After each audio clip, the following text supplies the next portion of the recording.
இயேசு உங்களை நேசிக்கிறார். பிரியமானவர்களே, இந்த நாளில் ஆண்டவர் நம்மளோடு பேசும்படிய வேதத்திலிருந்து ஒரு வசனத்தை கூட வாசித்து ஆண்டவர் நமக்கு கற்றுக் கொடுக்கக்கூடிய, நாம் புரிந்து கொள்ளக்கூடிய காரியத்தை நம்மளோடு இடைவிடுவாராக.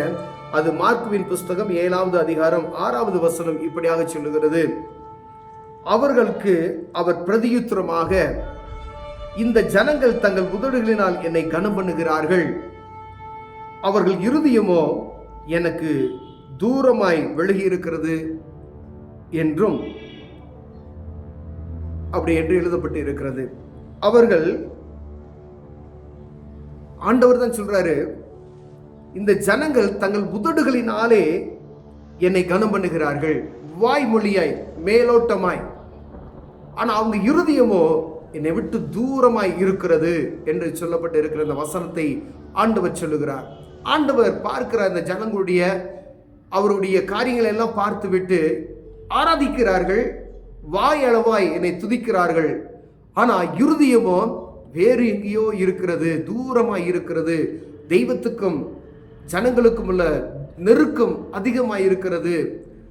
ஆண்டவருடைய இருதயம் நம்மை ஒவ்வொரு நாளும் பார்த்து, ஏன்னா ஆண்டவர் நம்முடைய இருதயத்தை பார்க்கிறவராய் இருக்கிறார். அதான் மனிதன முகத்தை பார்க்கிறான், கர்த்தர் இருதயத்தை பார்க்கிறார் என்று வேதம் எழுதியிருக்கிறது. ஒரு உலகப்பிரபுவான ஒரு மனுஷன் நம்மகிட்ட பேசும் பொழுது நம்முடைய உடைகள், நம்முடைய ஆடை அலங்காரங்கள், நம்முடைய காரியங்களை பார்த்து, பேசுகிற திறமைகளை பார்த்து அவங்க நமக்கு என்ன செய்வாங்க, கணிப்பாங்க. ஆனால் வானத்தையும் பூமியை உண்டாக்கின தேவன் ஒரு மனிதனுடைய தோற்றத்தை பார்த்து அவனுடைய செய்களை அறிகிறவர் அல்ல. அவனுடைய இருதயத்தின் உள்ள ஆராய்ந்து அவன் என்ன சிந்திக்கிறான் அப்படின்றத முதற்கொண்டு அவருக்கு தெரியும். அவருக்கு மறைவானது ஒன்றும் இல்லை. இதுதான் தேவ கர்த்தருக்குரிய அந்த காரியம். அப்ப ஆண்டவர் அந்த இஸ்ரவேல் ஜனங்களை பார்த்து சொல்றாரு, ஆண்டவருடைய பிள்ளைகளை பார்த்து சொல்லுகிறாரு, நம்மை பார்த்து ஆண்டவர் சொல்லுகிறார், நீங்க ஆலயத்துக்கு வரீங்க, என்னை துதிக்கிறீங்க, பாடுறீங்க, மகிமைப்படுத்துகிறது போல மகிமைப்படுத்துறீங்க, உங்கள் இருதயம் எனக்கு தூரமாய் இருக்கிறது, என்னை அறியாதபடிக்கு தூரமாய் இருக்கிறது. ஏதோ ஒரு கடமைக்காய் ஒரு காரியத்தை செய்கிறோம். எல்லா மனிதர்களும் அப்படி சொல்ல முடியாது.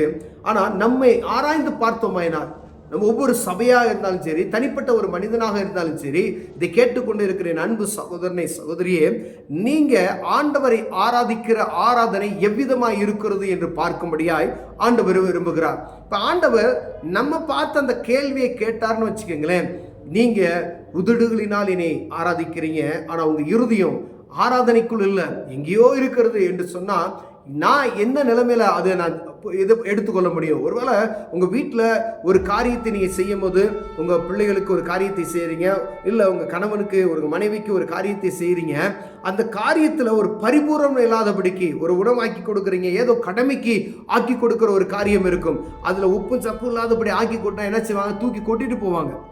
என்ன சாப்பாடு ஆக்கியிருக்க அப்படின்னு சொல்லுவாங்க, பார்த்தீங்களா? அது வேற. அக்கறையோடு ஆக்கி உணவை கொடுக்கும் பொழுது அதை என்ன செய்வாங்க, அவங்க ருசிச்சு சாப்பிட்றதை நீங்க பார்க்க முடியுது. அப்ப ரெண்டுக்கும் வித்தியாசம் இருக்கிறது. ஏதோ செய்யணும் அப்படின்றதுக்காண்டி செய்கிற ஒரு காரியம் இருக்கிறது, அதை கருத்தாய் செய்ய வேண்டும் என்கிற ஒரு காரியம் இருக்கிறது. அதே போலதான் ஆண்டவருடைய சமூகத்தில் ஆண்டவரை ஆராதிக்கிறதுக்காக ஆலயத்துக்கு கடந்து செல்கிறோம்.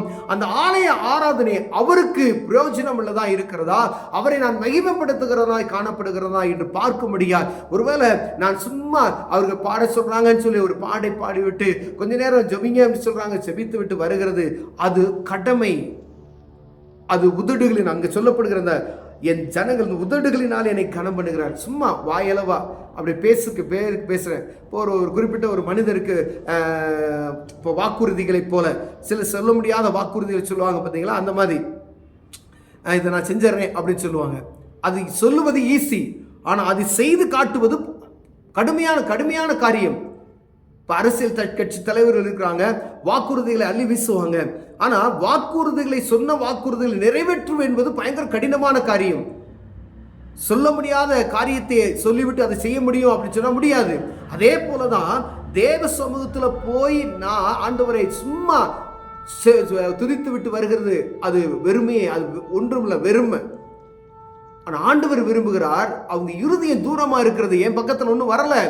இப்ப இருதயத்தை பார்க்கிற ஆண்டவர், உள்ளார்ந்த இருதயத்திலிருந்து தகப்பனை நோக்கி பார்க்கும் பொழுது, உங்க குழந்தையை நீங்க தூக்கி கொஞ்சறீங்க அப்படின்னா ஏதோ கடமைக்கு வா அப்படின்னு சொல்லிட்டு தூக்கி கொடுத்துட்டு போறது வேற. உங்க இருதயத்தில் எவ்வளவு அந்த பாசத்தோட ஒரு குழந்தையை நீங்க தூக்கி அந்த பிள்ளையை கொஞ்சுவீங்களோ அதே போல அந்த இருதயம் ஆண்டவரை துதிக்க போகிற நேரத்துல எல்லாம், ஆண்டவரை மகிமைப்படுத்துகிற நேரத்துல எல்லாம் ஆண்டவர் பார்த்து இவன் வாயினால சும்மா ஆராதிக்கிறான் அப்படின்றது இல்லாதபடி இருதயத்தின் ஆழத்தில் இந்த மகிமைப்படுத்துகிறான் என்ற சத்தத்தை கேட்கும்படி ஆண்டவர் விரும்புகிறார். பிரியமானவர்களே, அப்ப நம்முடைய ஆராதனை எப்படி இருக்கிறது என்று பார்க்கும்படி ஆண்டவர் விரும்புகிறார். ஒருவேளை நம்முடைய ஜெப நேரங்கள் எப்படி இருக்கிறது? அநேக நேரங்களில் ஜெபித்துக் கொண்டு இருப்போம், நம்முடைய சிந்தனைகள் எங்க இருக்கும்? வேற எங்கேயாவது இருக்கும். நீங்க கண்ணை மூடி ஜெபிக்கும் பொழுது பாருங்களேன், பலவிதமான யோசனைகள், பலவிதமான காரியங்கள் வருதா, அது வெறுமையான ஜெபம் நல்லா இருந்து நீ ஜெபிக்கும் பொழுது பல சிந்தனைகள் உங்களுக்குள்ள ஓடிக்கொண்டே இருந்தா அது வேஸ்டான ஒரு ஜெபம். நீங்க தேவ சமூகத்தில் உட்கார்ந்து ஜெபிக்கும் பொழுது முழுமையா அவருக்கும் உங்களுக்கும் உங்களை மெய்மறந்து நீங்க ஆண்டவரை ஆராதித்து விட்டு வருகிற ஆராதனை அது புரோஜனமுள்ளதான் இருக்கும். பிரியமானவர்களே, நீங்க ஜெபிக்கும் பொழுது போன் வரும், ஜெபிக்கும் பொழுது அவங்க கூப்பிடுவாங்க, ஜெபிக்கும் பொழுது இந்த மாதிரி இடைஞ்சலான காரியங்கள் இருக்கும். நீங்க ஜெபிக்கும் பொழுது எதையோ சாப்பாடு ஆயிடுச்சா, சாப்பாடு ஆகலையா, இல்ல அங்க இவங்க வந்திருப்பாங்களா அப்படின்ற சிந்தனைகள் நமக்குள்ள ஓடுது பார்த்தீங்களா? அது மேலோட்டமான உதடுகளிலால் சும்மா நம்ம அப்படியே வாய்மொழியை வீண் அலப்புகிற ஒரு காரியம் போல அது காணப்படும். பிரியமானவர்களே, ஆனால் உள்ளத்தின் ஆழத்திலிருந்து ஆண்டவரை ஆராதிக்க அவர் விரும்புகிறார். அவர் இருதயத்தை பார்க்கிறவராய் இருக்கிறார். இவர்கள் இருதயம் தூரமாய் இருக்கிறது, எங்கேயோ சிந்தித்துக் கொண்டிருக்கிறாங்க, எனக்கும் அவர்களுக்குள்ள நெருக்கம் ஒன்றும் தொடர்பு உண்டாகல அப்படின்ற ஒரு காரியத்தை நான் புரிந்து கொள்ளும்படி ஆண்டவர் பேசுகிறார். அப்ப நான் தேவ சமூகத்தில் உட்கார்ந்து நான் ஜெபிக்க ஆரம்பித்தேன் அப்படின்னு சொன்னா எனக்கு ஆண்டவருக்கு அப்படியே அவரை நீங்க மெய்மறந்து ஆண்டவரை மகிமைப்படுத்துகிற அந்த மகிமையை தான் ஆண்டவர் விரும்புகிறார். என் பிள்ளை என்னோடு பேசணும் அப்படின்னு சொல்லி. ஒருவேளை நீங்க அப்படிப்பட்ட சூழ்நிலையில ஒரு தகப்பன் ஒரு பிள்ளையை நம்ம ஒரு உதாரணம் எடுத்துக்கொள்வீங்களேன், நீங்க பாசமா உங்க பிள்ளைகிட்ட பேசும் பொழுது அவன் உங்களை சட்டை பண்ணாதபடிக்கு சும்மா உங்கள்கிட்ட அப்படியே அப்படியே அப்படியே அப்படின்னு சொல்லி ஒரு காரியத்துக்காக உங்கள்கிட்ட பேசுறது போல பேசிட்டு வேற எங்காவது அவன் கவனத்தை செல்ல உங்களை என்ன செய்யும்? கொஞ்ச நேரம் பேசுறீங்க போடா அப்படின்ட்டு போயிடுவீங்க. உங்கள்கிட்ட அவன் என்ன செய்யல, கவனம் இல்லை. ஆனா ஆண்டவர் எப்பொழுது என் மகன் எப்ப என்கிட்ட வந்து பேசுவா, எப்ப என் மகன் வந்து என்கிட்ட பேசுவா என்று அவர் காத்து கொண்டு இருக்கிறார். அதுதான் சொல்றாரு, இவங்க உதடு வழியா ஆராதிக்கிறாங்க, சும்மா இருதயத்தில் ஆராதிக்கல அப்படின்னு சொல்லி ஆண்டவர் வருத்தப்படுகிற ஒரு காரியத்தை பார்க்க முடிகிறது. பிரியமே, அப்ப ஆலய ஆராதனை கொடுக்கப்படுகிற நேரம், நீங்க தனிமையா உட்கார்ந்து ஜெபிக்கிற நேரம், பரிசுத்த ஒரு இடத்துல நீங்க போய் ஆண்டவருக்கு கொடுக்க வேண்டிய நேரத்தை நீங்க வீணடித்து விடாதபடி, நீங்க போய் ஒரு 10 நிமிஷம் ஜெபிக்கிறீங்கன்னா அந்த 10 நிமிஷம் ஆண்டவருக்கு உங்களுக்குள்ள நெருக்கம் என்ன செய்யணும்?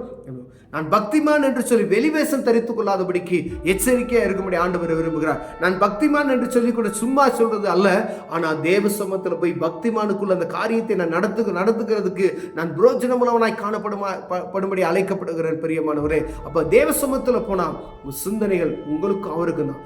நீங்க பேசுகிறது அண்ணால பார்த்தீங்கன்னா, அண்ணால் பாருங்க போய் புலம்புறான், தேவ சமூகத்தில் ஆலயத்தில் போய் புலம்புகிறார். ஏலி பார்க்கிறாரு, மதுபானத்தில் இவருக்கு வெறிச்சிருக்கிறா அப்படின்னு சொல்ற அளவுக்கு அவர் புலம்புகிறார். இருதயம் உதடு மட்டும்தான் துடித்து கொண்டு இருக்கிறது. அப்ப புலம்புகிறதை பார்த்து அங்க இருக்கக்கூடிய ஆசாரி என்ன சொல்றாரு? மதுபானத்தில் வெறி கொண்டு எவ்வளவு நேரம் நீ இப்படி இருப்ப அப்படின்னு சொல்லி கேட்கும் பொழுது அவனால் சொல்ற காரியம், என்னுடைய மன கிளேசத்தை ஆண்டவருக்கு நான் தெரியப்படுத்துகிறேன். உடனே பதில் வருது பாருங்களாங்க. அந்த ஆண்டவர் பார்க்கிறார். ஒருவேளை உலகத்தில் இருக்கிற ஊழியக்காரர் பார்க்கிற பார்வை வேற, அவர் பார்க்கிறது இவ மதுபானத்துல புலம்பிக் கொண்டு இருக்கிறா அப்படின்னு சொல்லி. ஆனா ஆண்டவர் பார்க்கிறார். உடனே அதுக்கு பதில் வருகிறது, ஒரு ஆண் பிள்ளையை பெற்றெடுத்தால் என்று வேதம் சொல்லுகிறது. பிரியமானவர்களே, அப்ப உங்க மனசுகளோட காரியத்தை தேவ சமூகத்துல ஊற்றணும். அப்ப உங்களுக்கும் ஆண்டவருக்குள்ள தொடர்பு எப்படி இருக்கும்? நீங்க போய் தேவ சமூகத்துல உட்கார்ந்தா அப்படியே வானம் துறக்கப்படணும். ஆண்டவர் சமூகத்துல நீங்க போய் கதறணும். நீ எந்த நேரத்துல எங்க ஜெபித்தாலும் இருதயங்கள் சுத்தி இருக்கக்கூடிய காரியங்கள் மறைக்கப்பட்டு உங்களுக்கு ஆண்டவருக்கும் உள்ள தொடர்பை உண்டாக்குகிற அப்படிப்பட்டதான ஒரு ஆராதனை, அப்படிப்பட்டதான ஒரு ஜெப நேரத்தை ஆண்டவர் விரும்புகிறார். அப்படிப்பட்டதான துதிக்கிறதை ஆண்டவர் விரும்புகிறார். பிரியமான அநேக நேரங்கள்ல அப்படி நம்ம செய்கிறது கிடையாது. ஆனா ஆண்டவர் அப்படிப்பட்டதான ஆராதனை தான் விரும்புகிறார். ஒருவேளை இவ்வளவு நாள் அப்படி ஒருவேளை இந்த குறைச்சல் உள்ளவர்களை நம்ம காணப்பட்டோமே என்னால், என் தனி ஜெபமா இருக்கலாம், சர்ச்சில் நடத்துகிற ஆராதனையாக இருக்கலாம், முழுவதும் ஆண்டவருக்கே மகிமை உண்டாகட்டும், முழுவதும் ஆண்டவருக்கே பிரசன்னத்தை காண்பிக்கிறத நீங்க ஆராதிக்கிற ஆராதனை ஆண்டவர் சமூகத்தில் அப்படியே மகிமையா இருக்கணும்னு சொல்லி ஜெபிப்போம். கண்களை மூடுவோம். அன்பின் தகப்பனே, நாங்கள் இருதயத்தில் ஆராதிக்கிறவர்களாய் காணப்படும்படி அழைக்கப்படுகிற ஆண்டவரே, நாங்கள் சும்மா கடமைக்காய் ஆராதிக்கிற அந்த ஆராதனையை விட்டு ஆண்டவரோடு இணைந்து நீ விரும்புகிற ஒரு ஆராதனை நடத்த எங்களுக்கு உதவி செய்யும். இயேசுவின் நாமத்தில் பிதாவே, ஆமென்.